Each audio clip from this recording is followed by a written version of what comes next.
tidak akan pernah sendiri. Kami tidak akan pernah terjatuh, sebab Engkau yang selalu menopang kami, Engkau yang menuntun kehidupan kami. Terima kasih Tuhan buat segalanya yang Tuhan izinkan terjadi di dalam kehidupan kami. Dan Tuhan mengajarkan kami untuk lebih lagi hidup di dalam Tuhan dan mengandalkan Tuhan lebih hari, lebih lagi mengandalkan Tuhan. Terima kasih Tuhan, kami hanya berserah kepadamu. Jadilah seperti yang Tuhan mau atas hidup kami. Dan inilah hidup kami, persembahan kami, hati kami, hanya bagi kemuliaan-Mu. Terima kasih Tuhan, beracara, berfirmanlah Tuhan, dan mengurapi hamba-Mu yang Tuhan sudah sediakan menjadikan saluran berkat di tempat ini. Tuhan mengurapi biar setiap apa yang diucapkan boleh berasal dari Tuhan dan hanya untuk kemuliaan Tuhan. Kami yang datang pagi hari ini boleh diberkati. Kami semua yang online di rumah juga diberkati berkat yang sama. Terima kasih Tuhan, berfirmanlah, kami semua jemaat-Mu siap mendengarkan firman-Mu. Ubah hati kami, bentuk setiap kami menjadi seperti yang Tuhan mau. Terima kasih Tuhan, di dalam nama Tuhan Yesus Kristus. Dan kami semua yang percaya katakan amin.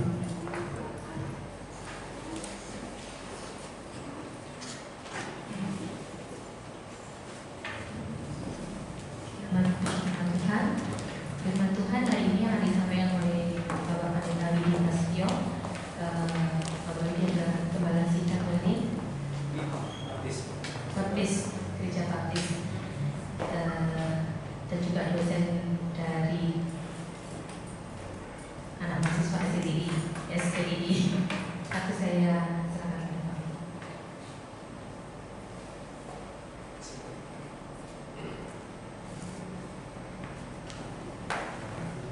Shalom Bapak Ibu Saudara yang dikasihi Tuhan. Shalom. Semua bersuka cita. Amin.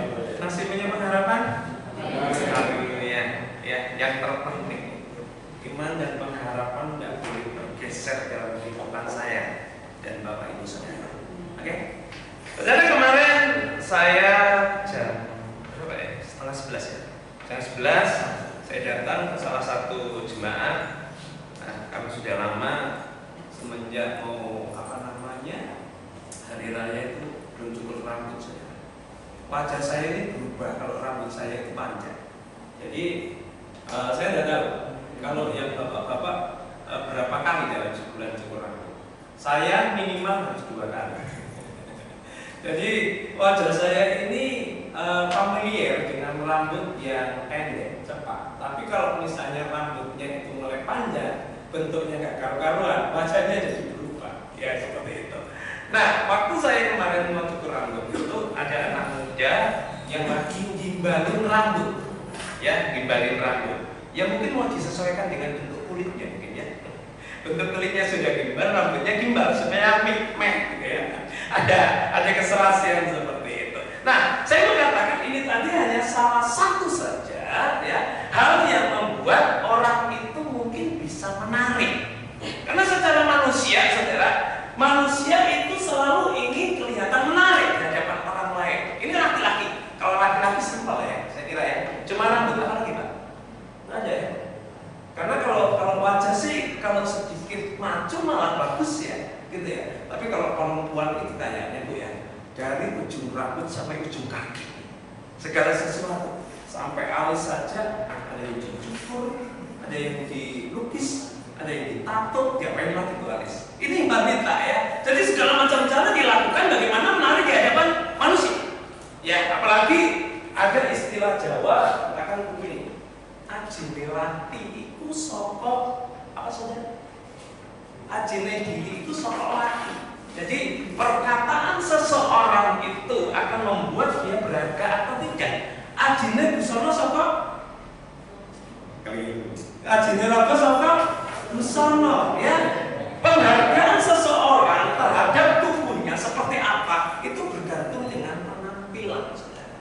Makanya saudara, orang itu mengutamakan penampilan. Tetapi saya mau katakan, saudara, mestinya menjadi orang percaya itu tidak hanya mementingkan perkara-perkara yang jasmani, penampilan-penampilan yang menarik dalam pandangan manusia, tapi bagaimana caranya penampilan kita juga menarik dalam pandangan Tuhan.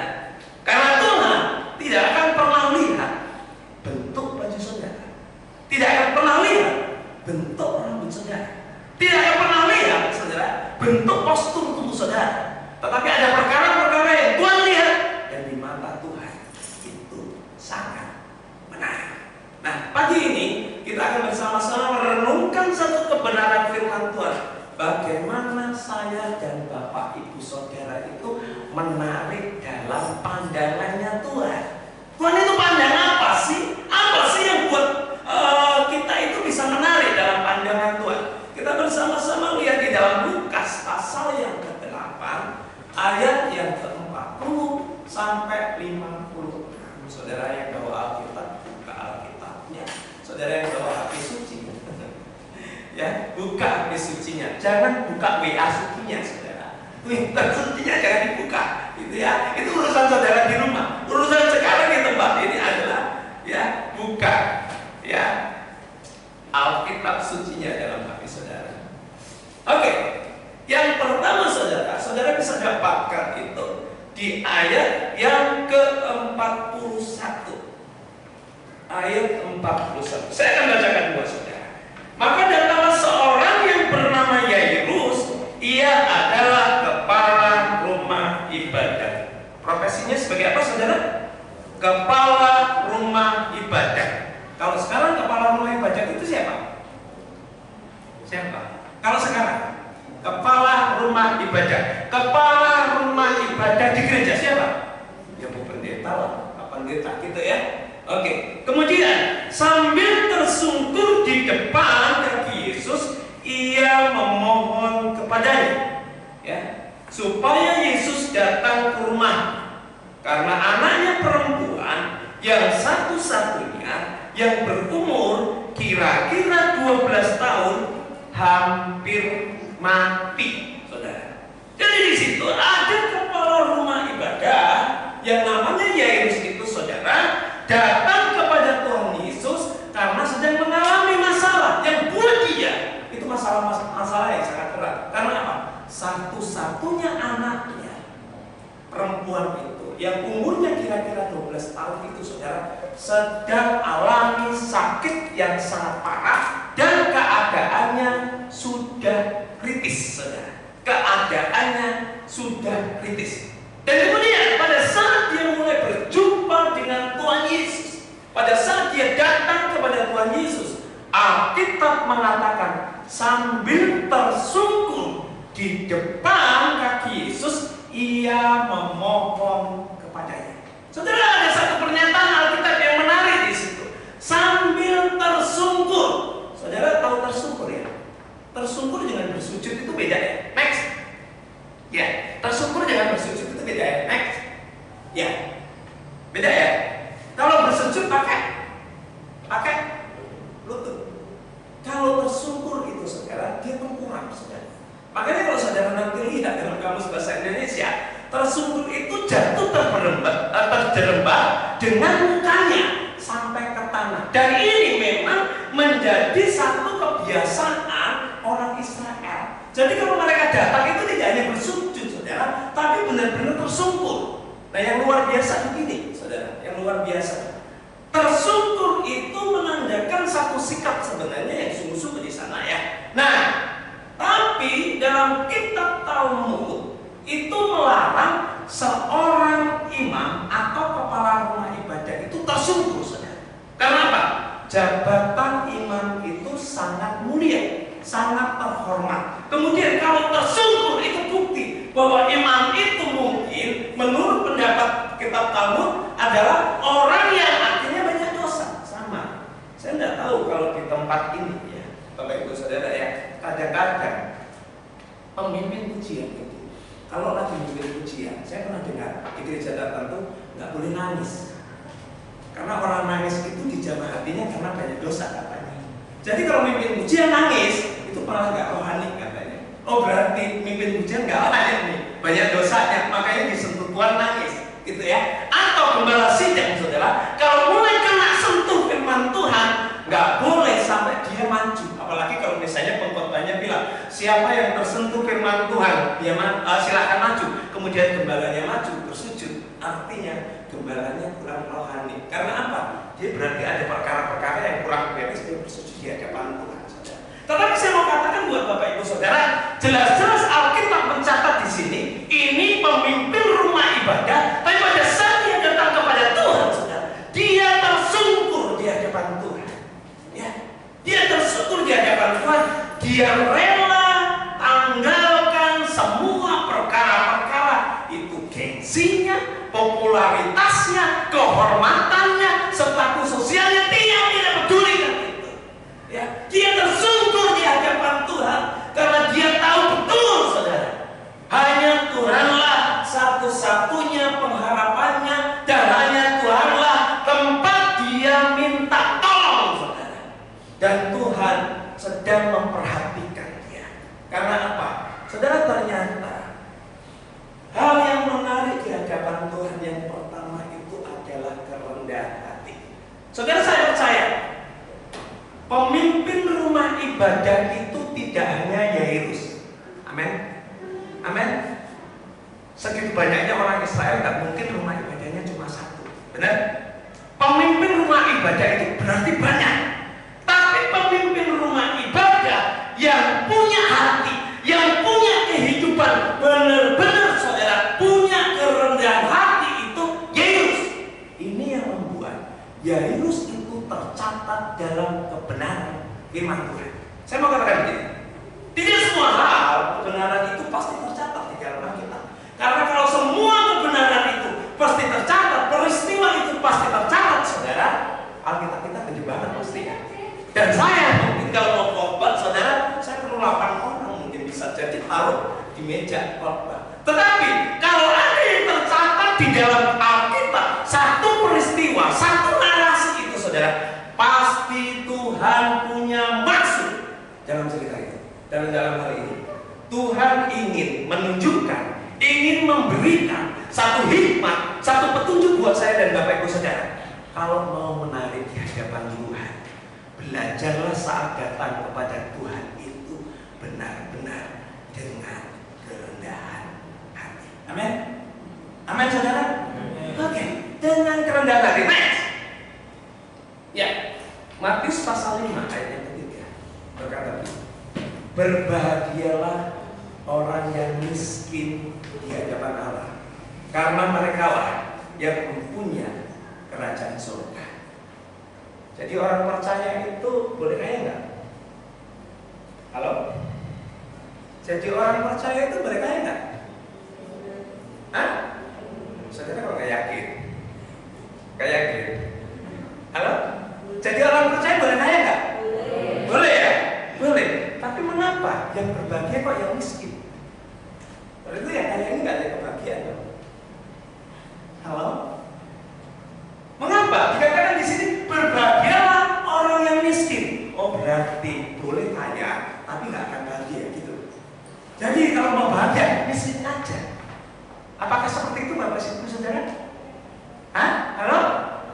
Tidak, saudara. Ayat ini memberikan satu, ya, nasihat, satu petunjuk buat saya dan Bapak Ibu Saudara. Karena kata miskin itu, saudara, ya, kata miskin itu dalam bahasa aslinya artinya tidak punya apa-apa, ya, tidak mampu berbuat apa-apa, ya, nggak bisa berbuat apa-apa, dan benar-benar berharap kepada Tuhan. Matius pasal yang kelima ayat yang ke-13, ayat yang ketiga itu memberi petunjuk buat saya dan Bapak Ibu Saudara. Saat kita datang kepada Tuhan, mestinya sikap ini yang benar. Tidak punya apa-apa. Kalaupun punya mobil, punya rumah, punya usaha, punya toko, itu asalnya dari siapa? Itu bukan milik saudara.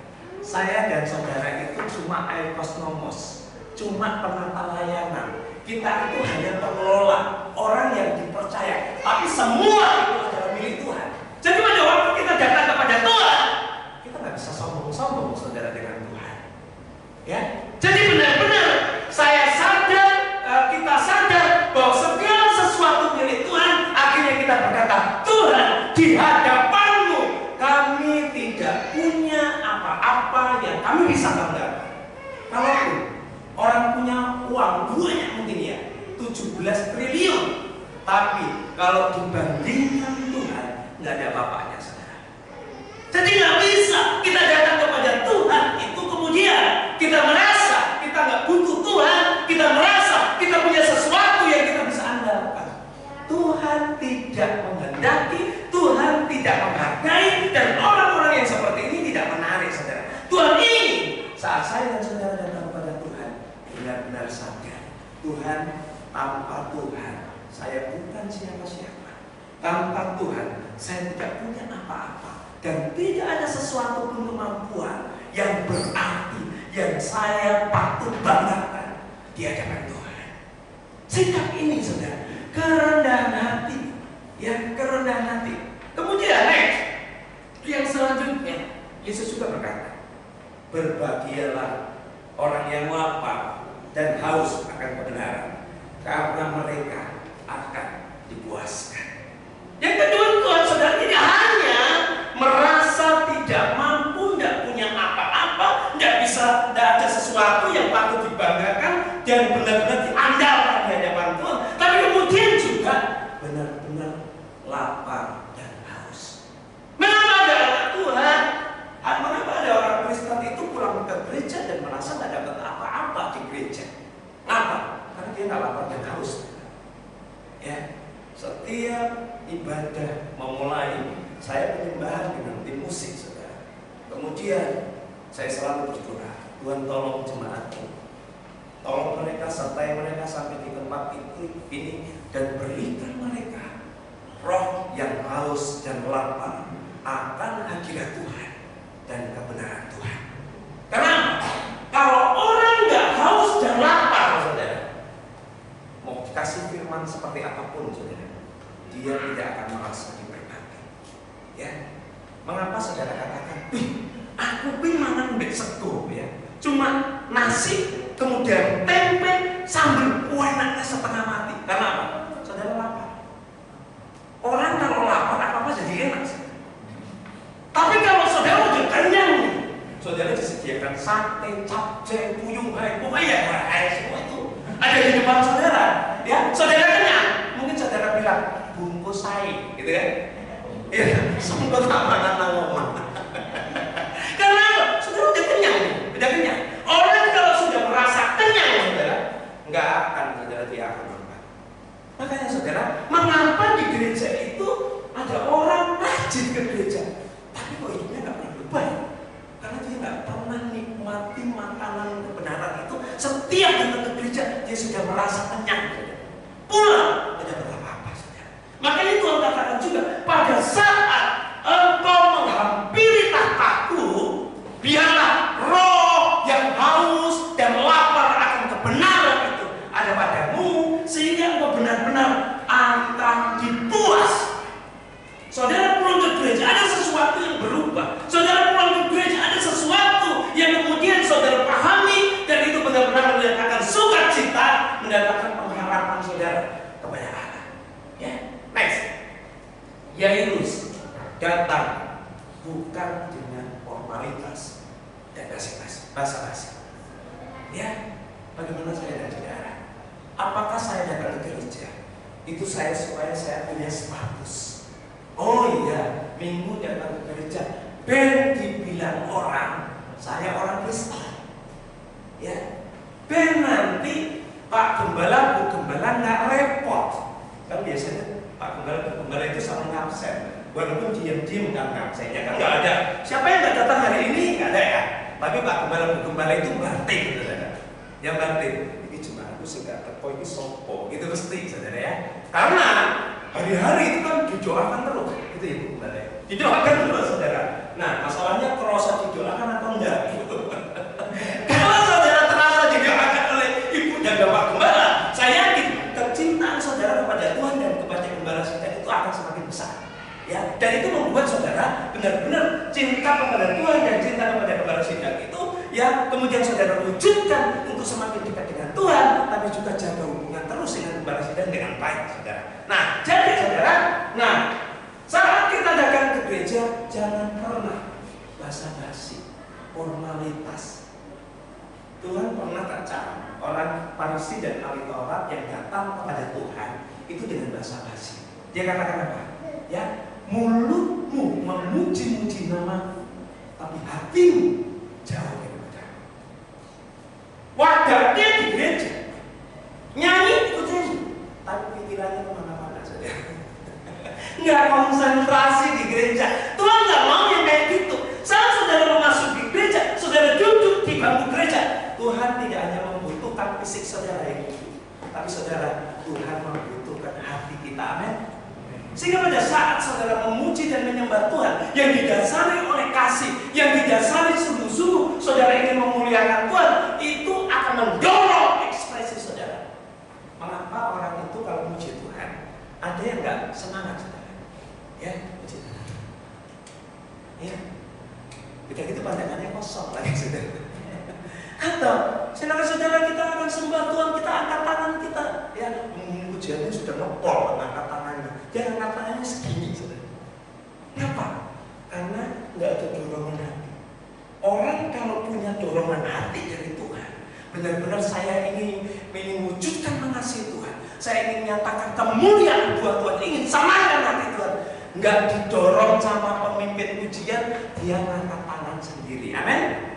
Iya, jadi tergantung kesungguhan saudara, bergantung iman saudara. Apakah benar-benar pada waktu saudara datang kepada Tuhan, itu saudara hanya meyakini Tuhan sumber pertolongan saya. Itu yang membuat saudara bisa berekspresi. Ya, saya kalau pas ibadah saudara, saya nggak mau peduli. Ya, ini kebetulan udah kayak ini. Tapi lagi. Pokoknya saya benar-benar menikmati banget kalau belajar angkat tangan. Pokoknya apa yang ada di dalam hati saya nikmati. Ya, saya kalau belajar, kalau saya penyembahan, enggak. Orang saya, daripada saya lihat orang, nanti saya lihat dia nggak penyembahan gitu, saya akan siap. Daripada gitu saya malah belajar ibadah. Kalau pas penyembahan seperti itu, saya menikmati dengan Tuhan. Dan paling menikmati memang pada saat-saat saya biasanya kalau ada hari tertentu, ada ibadah di tempat tertentu, saya biasanya ikut ibadah itu. Karena saya bisa menikmati benar-benar pada waktu saya benar-benar memposisikan diri jadi jemaat, bukan menjadi pelayan. Saya bisa lepas, saya bisa menikmati seperti itu ya. Nah itu seperti itu, nggak ada beban gitu ya. Nah kalau jadi pelayan itu nggak bisa akan-akan, ini ada hal yang harus saya lakukan. Tapi saya kepengen benar-benar lepas. Makanya seringkali kalau ada kesempatan saya juga ibadah, bukan di gereja saya mungkin ya, atau di tempat lain, saya juga mengikuti dengan serius seperti itu saudara. Karena saya ingin tunjukkan Tuhan, saya butuh engkau dalam hidup. Aku nggak mungkin bisa jalani hidup ini, selesaikan setiap pergumulan, menangi atas setiap cobaan dan ujian hidup ini tanpa Tuhan.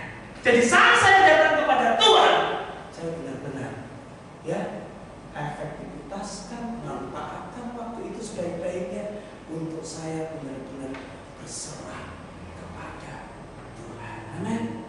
Iya, Tuhan senang melihat orang yang merendah hati. Makanya kalau saudara membaca Lukas 18 mulai ayat yang ke-9 di sana dikatakan ada dua orang yang sama-sama datang ke bait Allah. Ya, satunya adalah orang Farisi, satunya adalah pemungut cukai. Nah, orang Farisi ini merasa hidupnya sudah benar. Ya, dia katakan begini, Tuhan saya bersyukur Engkau memberkati aku dan menjadikan aku benar Tuhan. Aku tidak seperti titik-titik seperti dia. Aku tidak seperti dia. Dia kan memposisikan diri di hadapan Tuhan. Dia punya posisi lebih benar dari pemungut cukai. Tapi ya pemungut cukai ini mengambil tempat di pojok, mungkin di pelataran. Pelatarannya nggak bisa kelihatan orang, gitu. Ya, kelihatan orang karena dia merasa dia tidak layak datang kepada Tuhan dan dia berkata, Tuhan, ampuni saya untuk setiap yang saya lakukan yang tidak berkenan di hadapan-Mu. Dan Yesus berkata, ya, di situ kasihlah aku. Nah, kemudian aku berkata kepadamu, ini pendapat Yesus menilai Yesus. Aku berkata kepadamu, orang ini pulang ke rumahnya sebagai orang yang dibenarkan Allah dan orang lain itu tidak. Barang siapa meninggikan diri, ia akan direndahkan, dan barang siapa merendahkan diri, dia akan ditinggikan. Ya, Tuhan ingin melihat, ingin benar-benar mendapati setiap umat yang datang kepadanya itu punya kerendahan hati, ya, merasa tidak ada apa-apanya di hadapan Tuhan, merasa benar-benar sungguh-sungguh butuh Tuhan dalam kehidupannya. Saudara punya kerinduan yang seperti itu, amin? Supaya Tuhan itu melihat saudara dan saudara menarik di hadapan pandangannya. Oke. Yang selanjutnya, Bapak Ibu Saudara, seperti apa pribadi yang menarik dalam pandangan Tuhan? Saudara bisa lihat di Lukas pasal yang ke-8 itu, saudara. Mulai ayat yang ke-43 sampai dengan 48. Ayat 43 sampai dengan ayat yang ke-48. Firman Tuhan berkata begini. Adalah seorang perempuan yang sudah 12 tahun menderita pendarahan dan yang tidak berhasil disembuhkan oleh siapapun. Ia maju mendekati Yesus dari belakang dan menjamah jumbai jubahnya. Dan seketika itu juga berhentilah pendarahannya. Lalu kata Yesus, siapa yang menjamah aku? Dan karena tidak ada yang mengakuinya, berkatalah Petrus, Guru, orang banyak mengerimuni dan mendesak engkau. Tetapi Yesus berkata, ada seorang yang menjamah aku, sebab aku merasa ada kuasa yang keluar dari diriku. Ketika perempuan itu melihat bahwa perbuatannya itu ketahuan, ia datang dengan gemetar, tersungkur di depannya dan menceritakan kepada orang banyak apa sebabnya ia menjamah dia dan bahwa ia seketika itu juga menjadi sembuh. Maka katanya kepada perempuan itu, hai anakku, imanmu telah menyelamatkan engkau, pergilah dengan selamat. Kalau Yairus tadi di mata Tuhan itu menarik karena dia punya kerendahan hati, saudara, datang kepada Tuhan. Nah, perempuan yang mengalami pendarahan ini menarik di hadapan Tuhan karena apa? Dia mempercayakan atau mempertaruhkan hidupnya sepenuhnya kepada Tuhan. Saudara, dikatakan di sana ada perempuan yang 12 tahun mengalami pendarahan. Kira-kira penderitaan apa yang dia alami selama dia mengalami sakit penyakit itu? Yang pertama, pasti dia menderita secara fisik. Ya, saya tidak pernah mengalami seperti perempuan ini. Karena yang namanya pendarahan itu hanya untuk yang perempuan. Ya, makanya Alkitab tidak ada laki-laki mengalami pendarahan selama 3 minggu, enggak ada. Saudara pernah temukan itu? Enggak ada ya? Jadi yang mengalami pendarahan ini adalah perempuan. Bisa dibilang ya, secara ilmu biologi bisa dibilang dia mengalami menstruasi tapi kebablasan. Ya, pernah ada yang mengalami menstruasi kebablasan. Jangankan kebablasan sampai 12 tahun, saudara. Kebablasan 2 hari aja udah tersiksa wanita. Ini 12 tahun, saudara. Saudara bayangkan, darah terus keluar seperti itu. Ini pasti penderitaan yang amat sangat. Ya, amat sangat. Dan ini tersiksa secara fisik pasti ya. Itu yang dialami oleh perempuan ini. Secara fisik dia tersiksa. Tapi ternyata saudara, fisik itu ya tidak hanya, maksud saya gini, dia tidak hanya tersiksa secara fisik, tetapi secara psikologis itu tersiksa. Kalau sekarang saudara apa? Saudara alami seperti itu, saudara kerja masih diterima. Sekarang lihat, dulu nggak boleh. Dalam perjanjian lama, dalam adat Yahudi, saudara, orang yang lagi mengalami pendarahan itu akan dikucilkan. Karena apa? Orang yang mengalami pendarahan itu najis. Dia pegang apapun, saudara, itu harus disucikan. Pegang mimbar harus disucikan, saudara. Ya, ada tempat penyucian namanya tefillah, ya, untuk menyucikan barang-barang yang kena kenajisan. Dia duduk, tempat duduknya jadi najis, saudara. Dia sentuh orangnya jadi najis, saudara. Jadi dia harus dikucilkan. Ya, bisa dibilang kalau sekarang ini kena corona yang dikucilkan kan, harus diisolasi. Tapi ini saudara, yang kena pendarahan ini harus terisolasi. Jadi sebenarnya dia nggak boleh kumpul orang. Kalau kumpul orang, kesenggol, harus disucikan orang yang disenggol itu, saudara. Jadi benar-benar dia hidup sendiri tanpa komunitas. Saudara bayangkan kalau dia temperamennya sanguin dan sukanya ngomong, harus dikucilkan, itu pasti tersiksa. Benar? Ada di sini orang yang pendiam memang, yang flegmatik, melankolis, ya sendiri aja dia menikmati. Tapi saya model orang yang tidak bisa menikmati sendiri, saudara. Ya, jadi kalau saya itu ditinggal sendirian di rumah tanpa anak, tanpa istri, saya nggak merasakan itu. Dulu pernah ya, ditinggal itu sampai 2 minggu karena istri saya setelah melahirkan bayi sudah masih umur berapa, dia harus selesaikan skripsi di Surabaya. Waktu itu saya tinggal di Kediri sendirian. Saudara tahu, saya seperti orang keliling belum. Ya, terbiasa dekat istri, nggak dekat istri. Ya, terbiasa dekat anak-anak, nggak dekat anak-anak. Seperti orang linglung. Jadi pernah waktu di jalan raya saya naik kendaraan itu, tanpa sengaja saya itu ngikuti seseorang. Ya, saya ikut terus. Untung orangnya berhenti, saudara. Kalau orangnya berhenti, mungkin saya nggak sadar. Saya sedang ngikuti seseorang, saudara. Begitu dia berhenti, dia nolak. Loh, aku nggak kenal juga saya. Terus kemudian saya balik, saudara. Karena apa? Saya orang yang rasanya sulit saya kalau nggak berinteraksi dengan orang, ngobrol dengan orang. Dan perempuan ini harus sendiri karena kendaraan itu, saudara. Tidak hanya itu, secara ekonomi juga dia menderita. Karena kalau saudara membaca ayat 43b itu, dia tidak berhasil kemanapun, dia tidak mendapatkan kesembuhan itu. Duitnya habis, mas. Hartanya habis, mas. Ya, fisik menderita, psikologi menderita, dan duit bisa. Ya, lengkaplah penderitaan itu. Ya, itu seperti orang jatuh ketimpa tangga, digigit anjing, ditutup awan. Ya, habis lengkap penderitaan itu. Mungkin gitu ya. Nah itu. Jadi saudara, ini penderitaan yang sangat lengkap yang dialami oleh perempuan ini.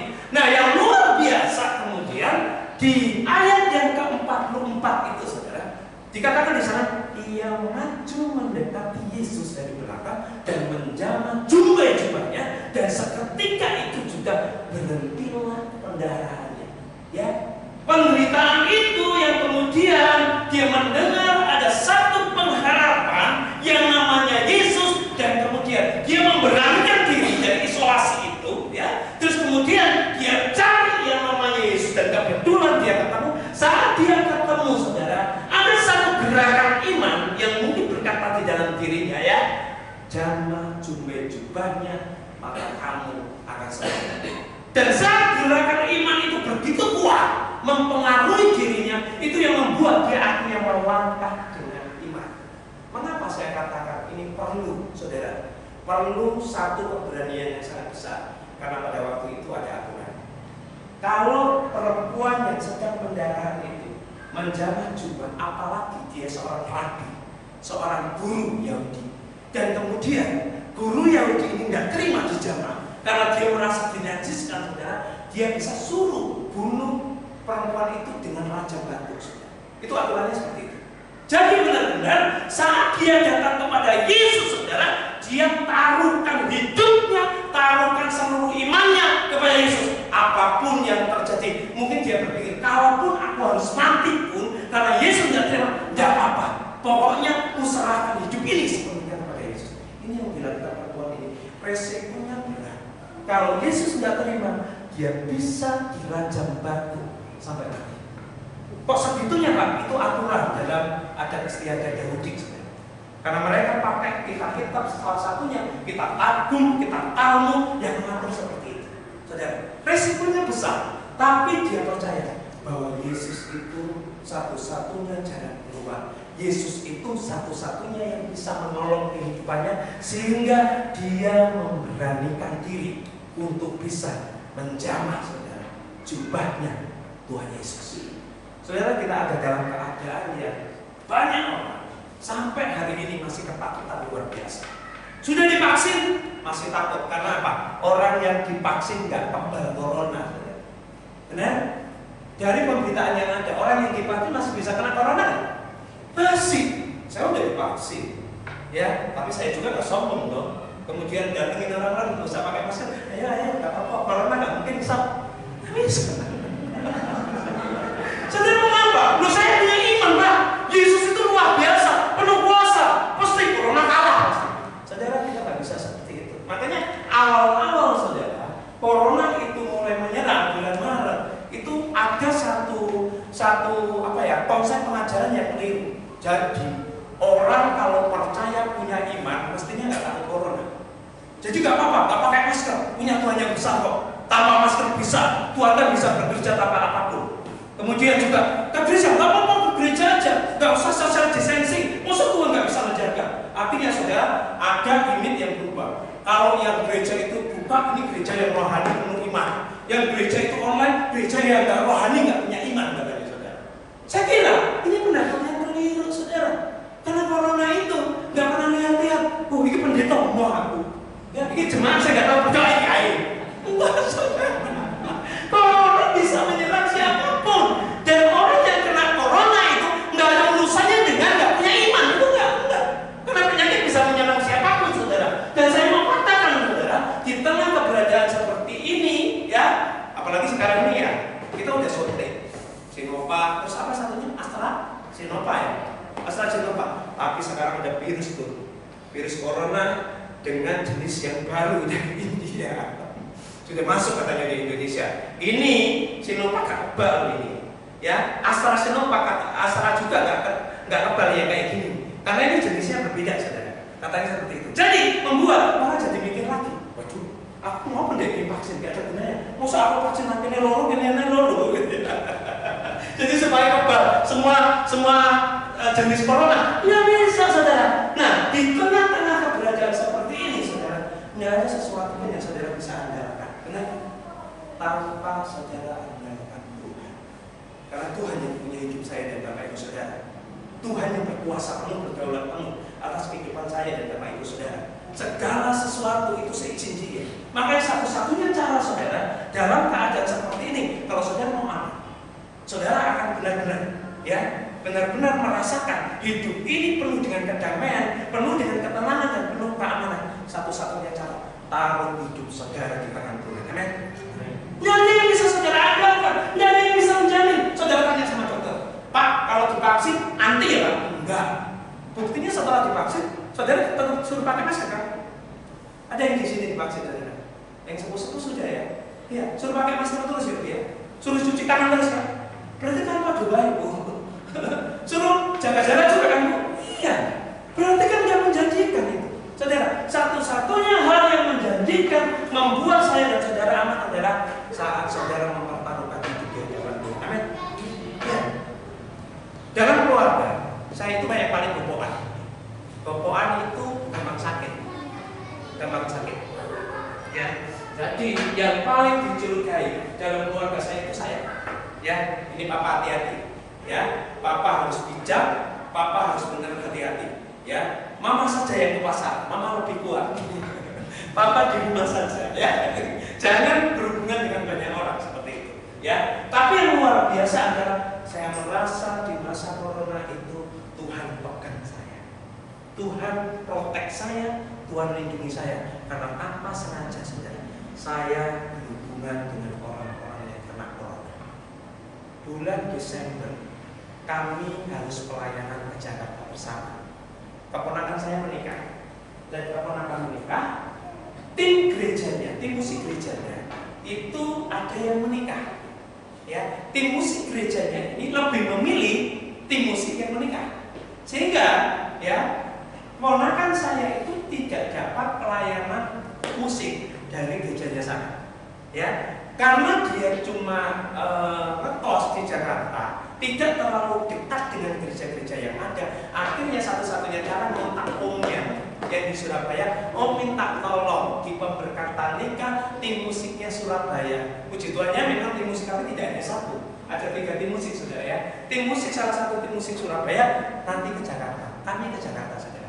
Di Jakarta, saudara, kalau kami merasa mau naik kereta itu kan pasti apa ya namanya yang pakai itu, saudara, itu namanya rapid test ya, rapid test. Kami rapid test. Setelah rapid test kami non reaktif aman. Ini orang sehat semua, gitu ya. Kita berangkat ke Jakarta. Di Jakarta kami hanya komunitas ini saja, pemain musik ini di hotel dengan ini berkomunikasi dengan ini. Dan kami tidak tahu kalau di antara kami ini ada yang kena COVID, saudara ya. Karena begitu kami pulang untuk ke Surabaya, waktu itu rapid test sudah tidak laku. Yang laku antigen. Antigen dengan rapid test ya lebih akurat yang antigen ya, benar ya. Nah kemudian kami antri di kereta api, di stasiun, kemudian kami di antigen. Waktu di antigen tiba-tiba, saudara, salah satu di antara Dipanggil bukan dikasih hasil antigen, tapi malah dibawa masuk. Saya jadi curiga, ini ngapain gitu ya? Apa saudaranya? Begitu saya gitu ya. Tapi kemudian setelah saya datangi, ternyata dia positif. Saudara bayangkan, malam itu sebelum kami ke stasiun bareng, dia titip bareng dengan saya tanpa masker, berhadapan-hadapan muka, mungkin sedot-sedotan ya saudara ya. Saya sedot napasnya dia sedot napas saya saudara. Ya, itu ya saudara. Dan akhirnya saudara, dia kena saudara, positif saudara. Saudara bayangin, kalau Tuhan itu nggak protek saya dan melindungi saya, habis saya. Saya merasa keamanan yang ada dalam kehidupan kita itu saat kita benar-benar taruh hidup saya, Tuhan ini hidup saya gantungkan seluruh harapan saya kepada Tuhan, dan apapun yang terjadi biar Tuhan sajalah yang bekerja dalam kehidupan saya. Apa yang jadi maumu itu yang terbaik buat hidup. Itu yang bikin aman. Amin. Iya. Benar lagi. Saya punya teman dulu pernah bergereja di tempat kami, jadi majelis gereja di tempat kami, dan kemudian karena sesuatu hal dia pindah ke gereja lain, dan kemudian suatu saat dia bertemu dengan saya, dengan bangganya dia bilang, Mas Widi, aku jadi wingiku saat sakit jantung, tidak sembuh-sembuh bawa keluar rumah sakit, aku diajak ke rumah orang pintar. Oh, berarti bapak bodoh lah. Oh, datangnya ke rumah pintar ya? Ke rumahnya orang pintar yang datang. Karena datang ke daerah pintar gitu ya. Nah kemudian dia bilang gini, wih, tapi nyata loh Mas Budi. Gimana ada apa? Ya kemudian dia pegang-pegang kaki saya, tiba-tiba kemudian dia taruh telur itu loh bisa lengket di kaki saya. Terus, telur itu nyedot semua penyakit saya Mas Budi. Telur jadi matang, dari mentah jadi matang. Ini majelis saudara. Biasa bicara firman Tuhan begini. Jadi matang. Terus kemudian dia bilang, pulang bapak gimana? Iya, enak pulang. Sekarang balik lagi Mas Budi. Saya mengatakan begini, ya. Ada banyak orang yang kadang-kadang saudara mempertaruhkan hidupnya kepada hal yang salah. Dan ada banyak orang Kristen itu berpikir yang penting hasil akhir, bukan prosesnya. Padahal Tuhan mau, yang penting prosesnya. Saudara kalau alami segala sesuatu prosesnya itu benar. Masalah hasil itu urusannya Tuhan, bukan urusan kita. Ya, mestinya kita berpikiran seperti itu. Dan Bapak ini dengan bangganya berkata seperti itu. Saya mau katakan buat saya dan Bapak Ibu Saudara, ya, kalaupun Tuhan izinkan kita alami sesuatu dan itu seizin Tuhan dan sesuatu itu tidak menguntungkan, mestinya kita akan berkata, Tuhan, aku tetap taruh hidupku kepadamu, aku tetap setia kepadamu, meskipun aku harus alami sesuatu yang tidak baik, aku tetap berdiri teguh dalam imanku, kepercayaanku, dan hidupku tetap akan bersandar kepadamu. Mestinya ini saudara yang ada di dalam kehidupan kita. Bukan kita kaya tapi lepas dari Tuhan, ya lebih baik. Tidak apa-apa sakit, tapi tetap di dalam Tuhan. Amin. Amin. Ya ini mestinya prinsip yang harus kita pegang dalam kehidupan saya dan saudara. Ya, makanya Daniel 3 ayat 17 sampai 18 berkata begini. Ini kesaksian mereka ya. Ya, Sadrak Mesak Abednego. Jika Allah yang kami puja sanggup melepaskan kami, maka Ia akan melepaskan kami dari perapian yang menyala-nyala itu dan dari tanganmu yang wajib. Dia yakin kalau Tuhan mau, kalau gampang, Tuhan tolong selesaikan, lepaskan dia dari perapian yang menyala-nyala. Tetapi kemudian dia berkata, tetapi seandainya tidak, hendaklah Tuanku mengetahui ya Raja, bahwa kami tidak akan memuja dewa Tuanku dan tidak akan menyembah patung emas yang Tuanku dirikan. Ini prinsip iman. Apapun yang terjadi, mau susah, mau senang, mau sehat, mau sakit, aku tetap di dalam Tuhan. Amin. Aku tetap mencintai Tuhan. Aku tetap taruh hidupku sepenuhnya kepada Tuhan. Karena Tuhan yang tahu yang terbaik dalam hidup. Amin. Mestinya itu yang menjadi prinsip kehidupan kita. Jangan pernah saudara perhitungkan untung rugi dalam mengambil keputusan. Yang terpenting adalah apakah ini sesuai dengan kehendak Tuhan atau tidak. Dan ambil keputusan. Hal yang saudara lakukan benar-benar ini seturut dan sesuai dengan kehendak Tuhan. Maka saudara akan aman bersama dengan Tuhan. Amin.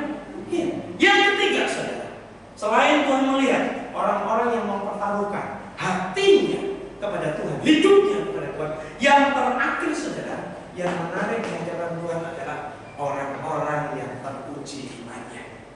Dalam keadaan apapun, orang itu tetap percaya sama Tuhan.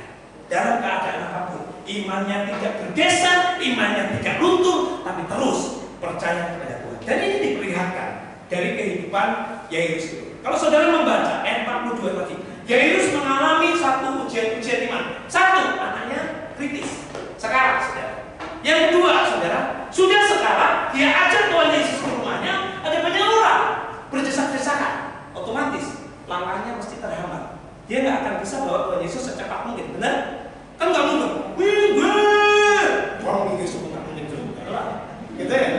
Nggak mungkin. Atau, ya dulu kok Tuhan Yesus nggak sewa ambulan ya Pak ya? Tweet mesti kan minggir Pak. Masalahnya dulu nggak ada ambulan, gitu.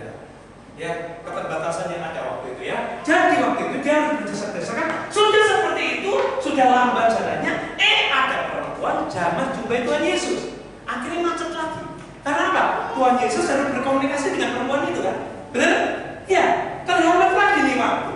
Nah, saat terhambat waktunya, masalah dengan perempuan yang mengalami pendarahan 12 tahun itu terselesaikan, ada masalah lagi. Ada laporan saudara dari keluarganya terdekat kalau anaknya sudah meninggal.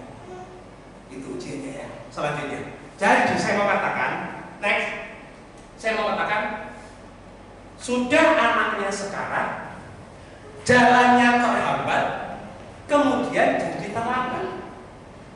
Karena menurut Yairus, anaknya bisa terselamatkan sebelum meninggal. Benar? Tapi ternyata dapat berita dari rumahnya anaknya meninggal. Ya, sudah sekarang terhambat, terlambat, saudara ya. Tetapi yang luar biasa. Next, apa yang Yesus katakan kepada Yairus? Yesus berkata, jangan takut, percaya saja. Saya tidak tahu apa yang saudara sedang alami saat ini.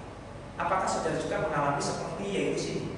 Ya, keadaan semakin sulit, kemudian ada banyak masalah yang nambahi keadaan saudara, dan saudara merasa kayaknya sudah tidak ada waktu lagi. Tuhan bisa menolong saya. Datang firman Tuhan kepada Yairus. Yesus berkata, jangan takut, percaya saja. Engkau ada bersamaku. Kalau Yesus ada bersama dengan Bapak Ibu Saudara, apapun yang terjadi aman. Amin. Ya, Yesus ada di samping Yairus dan dia katakan, sudah, nggak usah terlalu takut, percaya saja padaku. Nah, ini juga yang diungkapkan pada waktu saudara-saudara dari Lazarus itu sudah merasa keadaan sudah terlambat.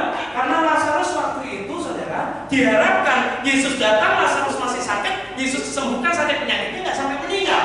Tapi ternyata Yesus datangnya sengaja terlambat sampai Lazarus ini mati. Dan sudah berapa hari, saudara?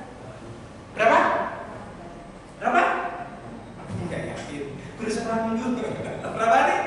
4. Oke. Dalam keyakinan orang Yahudi walaupun belum pernah terjadi, mereka masih yakin orang yang mati 3 hari itu bisa dibilang mati suri kan? Bisa bangkit lagi kalau 3 hari juga. Tapi ini 4 hari juga. Udah lewat batas. Oke. Dokter juga katakan kalau sudah mati 4 hari bisa hidup nggak? Nggak. Secara manusia terlambat, secara manusia sudah tidak mungkin. Tapi ingat, hari ini camkan itu di dalam setiap pemikiran kita. Bagi Allah tidak ada perkara yang tidak mungkin. Amin. Terlambat itu kata manusia. Bagi Allah tidak ada kata terlambat. Amin. Allah kita adalah Allah yang dahsyat, Allah yang luar biasa, dan itu biarlah memberikan satu keyakinan penuh dalam kehidupan kita. Apapun yang terjadi, jangan pernah geser imanmu atau luntur imanmu untuk tetap percaya pada Tuhan. Karena dibalik apa yang terjadi, Allah selalu punya rencana buat saya dan Bapak Ibu Saudara.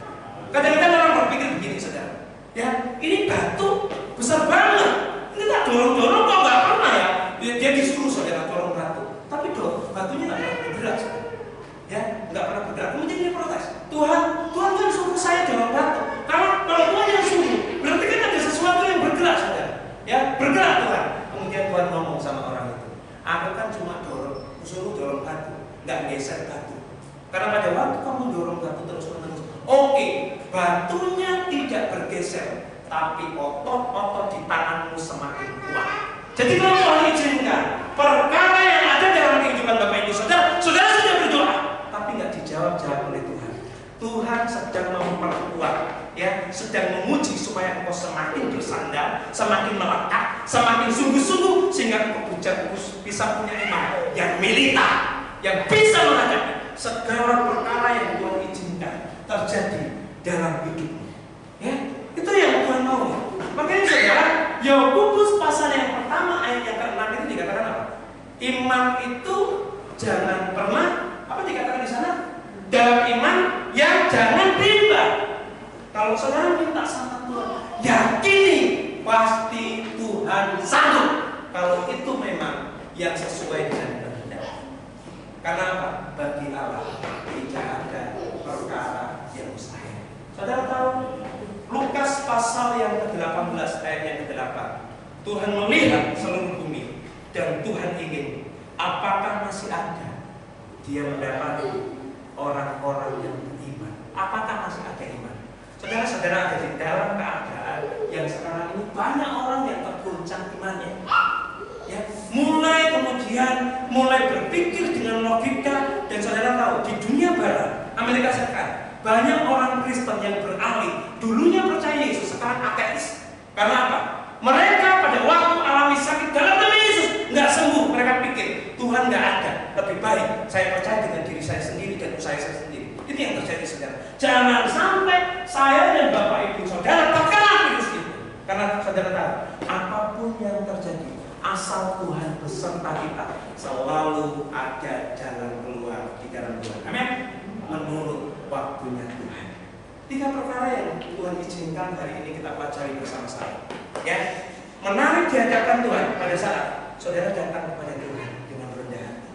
Menarik di hadapan Tuhan pada saat saudara mempertaruhkan seluruh hidup saudara itu di tangan Tuhan. Menarik di hadapan Tuhan pada saat saudara punya iman yang militan. Apapun yang terjadi, pokoknya kalau percaya Yesus, tetap percaya Yesus. Amin. Saudara tutup Alkitab saudara ambil satu persatu. Saudara pribadi berhubungan dengan Tuhan, tidak usah pedulikan kanan kiri, datang kepada Tuhan. Saya mengundang pemain musik untuk ke depan. Kita mau menemukan satu kebenaran ini dalam kehidupan kita, supaya kebenaran ini tidak berlalu begitu saja dalam kehidupan saya dan Bapak Ibu saudara. Saudara tangkap kebenaran ini. Saudara lakukan kebenaran ini dalam kehidupanmu. Belajar menjadi orang-orang yang menarik di hadapan Tuhan. Belajar dengan rendah kepada Tuhan. Karena Dia yang punya segalanya, kita akan aman. Hidup bersama Dia, mempertaruhkan hidup ini kepadanya, ketenangan, keamanan, maka damai sejahtera itu akan ada di dalam keadaan apapun yang terjadi di dalam kehidupan. Mari saudara datang kepada Tuhan. Buka hidup saudara, buka hati saudara, supaya Tuhan benar-benar menolong saudara, supaya benar-benar Tuhan kerjakan kuasa-Nya yang dahsyat, yang luar biasa, sehingga benar-benar saudara akan dijadikan orang-orang yang sungguh-sungguh nantinya bisa lakukan menarik di hadapan Tuhan. Haleluya Tuhan. Makasih Tuhan, Kau melihat setiap umat-Mu yang ada di tempat ini Tuhan. Kami mengarahkan iman kami mengarahkan hidup kami kepada-Mu Tuhan. Kami mau Tuhan sujud di hadapan-Mu, bersandar di hadapan-Mu, mengakui bahwa Engkau segala-galanya. Kami tidak punya apa-apa dan tidak bisa berbuat apa-apa tanpa Tuhan. Kami harus mengakui hidup kami hanya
Allah yang baik, Allah yang tidak pernah meninggalkan kami.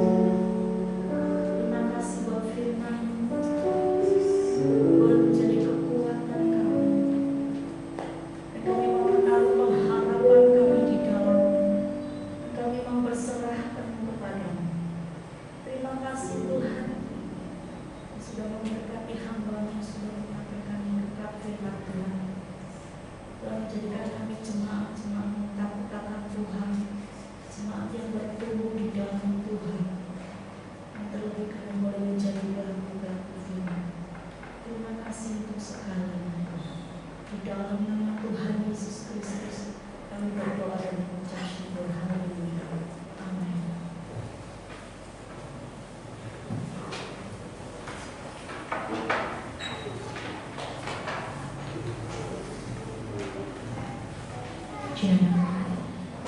Terima kasih untuk yang memberkati kita dalam firman Tuhan pagi ini. Dan setelah Tuhan, saya ajak untuk berdiri kembali dan mengingatkan firman kita. Aku percaya kepada Allah yang berkuasa, kami melindungi dan kepada Yesus Kristus anaknya yang tunggal untuk kita, yang dikandung daripada Roh Kudus, lahir daripada darah Maria, yang menderita siksa di bawah pemerintahan Pontius Pilatus, disalibkan, mati dan dikuburkan ke dalam kerajaan maut, pada hari yang ketiga bangkit pula daripada orang mati, naik ke surga, duduk di kanan Allah Bapa yang Maha Kuasa, dan dari sana Dia akan datang untuk menghakimi orang yang hidup dan yang mati. Aku percaya pada Roh Kudus, gereja kudus dan tenang, persekutuan orang kudus, pengampunan dosa, kebangkitan orang mati, dan hidup yang kekal. Amin. Silakan Ibu. Jadwal ibadah di BD Yesus Mempelai hari ini ada ibadah streaming sekolah minggu pukul 5.10 pagi dan 5:30 sore ada ibadah onsite pemuda remaja pukul 5:30 sore. Hari Selasa kita tetap doa malam via Zoom gabungan Bali dan Surabaya. Saya mengajak Bapak Ibu Saudara untuk kita bersama-sama berdoa bersama, menaikkan syukur bersama, dan tadi kita sudah diberkati oleh firman Tuhan dari Bapak Widi. Hendaknya kita tetap haus dan lapar akan kebenaran firman Tuhan. Amin. Kira-kira sudah kenyang? Tadi masuk lapar atau sudah kenyang atau setengah kenyang? Oh, masih lapar. Ya, kalau saya nanti double, kenyang firman Tuhan, kenyang lontong juga mungkin. GR ya Bu ya. GR colek Yuli. Enggak mancing Bu, saya statusnya enggak mancing Bu. Status saya enggak pernah status yang kayak nyindir-nyindir gitu enggak Bu. Jadi memang lontong ya, dan pengen lontongnya kok Yuli ngomong besok minggu. Enggak nyindir Bu. Jadi kenyangnya double. Nah, mungkin ada beberapa pengumuman yang lain. Ada? Dari Yud? Tidak ada? Biarlah kita tetap melakukan firman Tuhan. Kita tetap haus dan lapar akan firman Tuhan. Jadi pribadi yang rendah hati, mempercayakan diri penuh pada Tuhan di situasi saat ini. Biar kita tetap berpengharapan kepada Tuhan. Kalau hari-hari ini memang tidak menentu, hari-hari ini kok rasanya perekonomian terus turunannya nggak mari-mari. Kemarin saya juga beberapa hari menemani seorang pengusaha ekspor impor aluminium ya. Jadi ya orangnya sudah tua sih, tapi ya tetap lincah gitu. Karena liburan ya wis lah menemani oma-oma cerita ngalor gitu. Lah ya nggak bisa tidur. Sekarang ekspor 15%, dari Jepang 15, dari sini 15. Ya apa ya? Lah aku gitu kok ini ya apa ya? Ekonomi ini apa Maria? Lah ya apa? Terus gimana ini kondisi sekarang? Dalam hati saya, duitnya sih miliaran. Kayak iso turu. Apa-apa sih? Duitnya pas-pasan ya bukannya Pak kita bisa tidur, bisa ngoro saya. Hanya tuh nih saya ngoro pada tidur ya. Saya tuh heran juga. Ya apa ya? Saya tuh juga hanya ide mulang Ya wis lah tak kancani ya, karena pabriknya sih tutup kan liburan. Ya wis lah. Tapi itu terus gak bisa tidur. Ya apa ya? Si apa ya? Lah itu ya apa ya Kak? Emang saya bisa memprediksi, jadi tak bisa tidur loh. Padahal duit ya saya miliaran gitu loh. Saya juga heran. Makanya kita sebagai orang percaya di dalam Tuhan, kita tetap berharapan pada Tuhan Yesus di dalam kondisi yang tidak menentu. Amin. Mari kita akan bangkit berdiri. Kita akan akhiri ibadah kita bersama. Pagi hari.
Sebagai wujud pengharapanmu dan wujud penghormatanmu kepada Dia.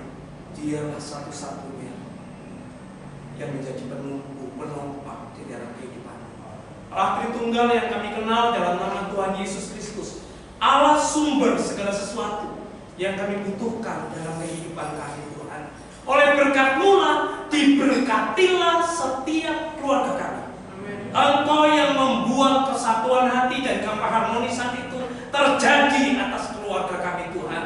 Engkau yang membuat, Tuhan, hati kami tetap tenang dan mengucap syukur karena Tuhan selalu hadir dan berhadirat dalam setiap keluarga kami, Tuhan. Apapun yang kami kerjakan, apapun yang kami usahakan, profesi kami, pekerjaan kami, Tuhan, asal sesuai dengan kehendak-Mu, Engkau yang menjamin keberhasilan dan kesuksesan kami. Bahkan Tuhan, apapun yang kami butuhkan, Engkau sanggup memenuhkannya melalui kekayaan dan kemuliaan yang bersumber daripada Engkau. Kemanapun kami pergi, jadilah panglima perang buat kami, supaya kami boleh menjadi orang-orang yang lebih daripada pemenang. Kekuatan, kesehatan mari anugerahkan atas kehidupan kami. Dan asal kami terus percaya dan taat kepada-Mu, selalu ada jalan keluar di dalam nama Yesus Tuhan.